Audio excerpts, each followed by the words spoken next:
Assalamualaikum warahmatullahi wabarakatuh. Salam sejahtera tuan-tuan dan puan-puan. Saya Masa Bayu. Apa khabar? Sihat ya? Mudah-mudahan tuan-tuan dan puan-puan beroleh kebahagiaan walau di mana juga berada. Tuan-tuan dan puan-puan, apakah sebenarnya yang dapat kita fahamkan persoalan masa depan? Persoalan masa depan yang akan menentukan bagaimanakah kehidupan yang akan dilalui oleh anak cucu kita. Pernahkah tuan-tuan perempuan terfikir dalam perkara ini? Saya Masa Bayu ingin membuka satu dimensi yang akan menjelaskan kepada tuan-tuan dan perempuan bukan sebagai satu ramalan, sebagai satu perancangan yang akan menjadi kenyataan pada masa depan sekiranya kita melihat apa yang sedang berlaku pada masa ini dan masa-masa yang sebelum ini. Kerana apa yang berlaku semalam adalah sebagai satu sejarah untuk hari ini. Dan apa yang akan berlaku pada hari ini adalah permulaan pada masa depan. Tuan-tuan dan puan-puan, jika kita lihat dengan akal, lihat dengan berpandukan kepada Al-Quran dan Sunnah, begitu banyak fakta-fakta yang boleh kita himpunkan untuk dijadikan sebagai satu formulasi untuk kita mengenal dan memahamkan apa yang akan berlaku pada masa depan. Saya sebagai seorang peneliti, sebagai seorang saintis, saya ingin berkongsi dengan tuan-tuan dan puan-puan tentang perkara ini. Apakah perkara yang ingin saya sampaikan? Iaitu fenomena masa depan. Bukan ramalan masa depan. Kerana Islam tidak meletakkan ramalan. Tapi Islam meletakkan kenyataan berdasarkan kepada perancangan. Maka perancangan itu datang daripada siapa? Tuan-tuan dan puan-puan, saya, ketua-ketua masyarakat, pemimpin-pemimpin yang akan merancang berdasarkan corak yang dikatakan paling baik untuk semua. Tapi adakah itu benar? Apakah itu sebagai satu realiti yang akan kita hadapi pada masa depan? Ataupun akan berlaku suatu situasi di mana anak cucu kita akan melihat dan merasakan kesilapan-kesilapan perancangan yang telah kita ambil sehingga akan menyusahkan mereka apabila tiba masanya, zamannya pada mereka.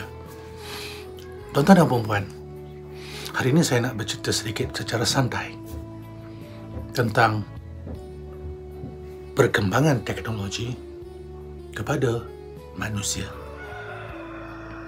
Hari ini adalah satu saat di mana segala perkara yang berlaku di dalam lingkungan hidup manusia akan berbalik kepada penggunaan teknologi.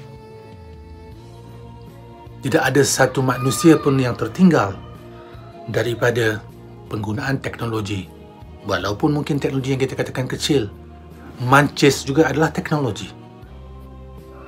Apatah lagi dengan komunikasi yang kita gunakan sebagai mobile phone dan sebagainya, kenderaan kita, pengangkutan, makan makanan kita yang kita telah perolehi dengan cara begitu banyak proses-proses machinery, teknologi, genetik dan sebagainya, segala-galanya melibatkan penggunaan teknologi. Maka di sini tuan-tuan dan puan-puan,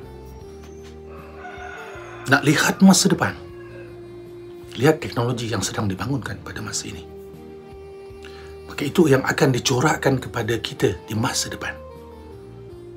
Siapa yang menguasai teknologi pada masa ini? Maka dia yang akan menentukan corak apakah yang akan diikuti pada masa depan.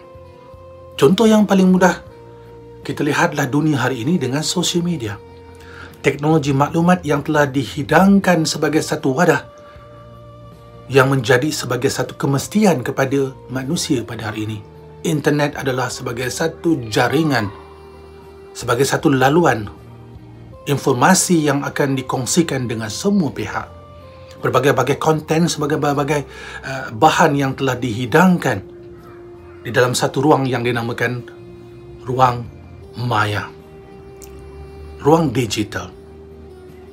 Sebagaimana yang sedang tuan-tuan dan puan-puan lakukan sekarang. Kita sedang berkomunikasi dalam satu ruang digital. Maka tidak ada satu manusia pun yang boleh tinggalkan perkembangan teknologi pada zaman ini. Tuan-tuan dan puan-puan, saya tidak mahu mengambil masa yang panjang, tetapi saya hanya ingin menjelaskan kepada tuan-tuan dan puan-puan corak pendekatan dunia telah pun disusun dengan pengaturan teknologi yang wujud dan diterapkan kepada satu ruang, iaitu ruang digital.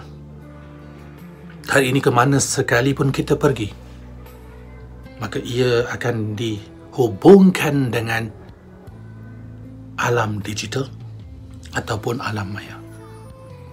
Tuan-tuan dan puan-puan mungkin belum pernah mendengar ataupun yang sudah mendengar tetapi tidak begitu jelas apakah yang dimaksudkan dengan penggunaan dan dunia digital. Lihatlah satu topik yang sangat penting, iaitu Metaverse. Metaverse adalah satu teknologi yang dibangunkan oleh pihak-pihak yang memiliki keupayaan untuk mencorak pola dunia dari segi kependudukan sosial dan sebagainya. Maka dengan adanya Metaverse ini, kehidupan manusia akan berubah pada masa depan. Soalnya di sini,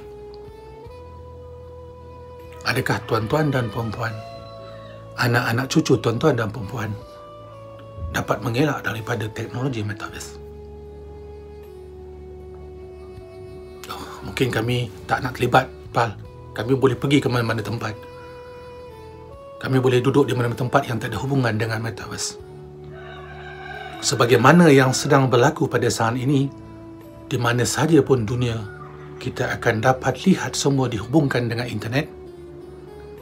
Maka begitulah Metaverse yang akan berlaku pada masa depan. Semua sistem-sistem teknologi dalam bidang ekonomi, dalam bidang pendidikan, dalam bidang sosial, apa sekalipun yang ada di dalam alam nyata akan dibangunkan di dalam Metaverse. Itu yang akan berlaku pada masa depan.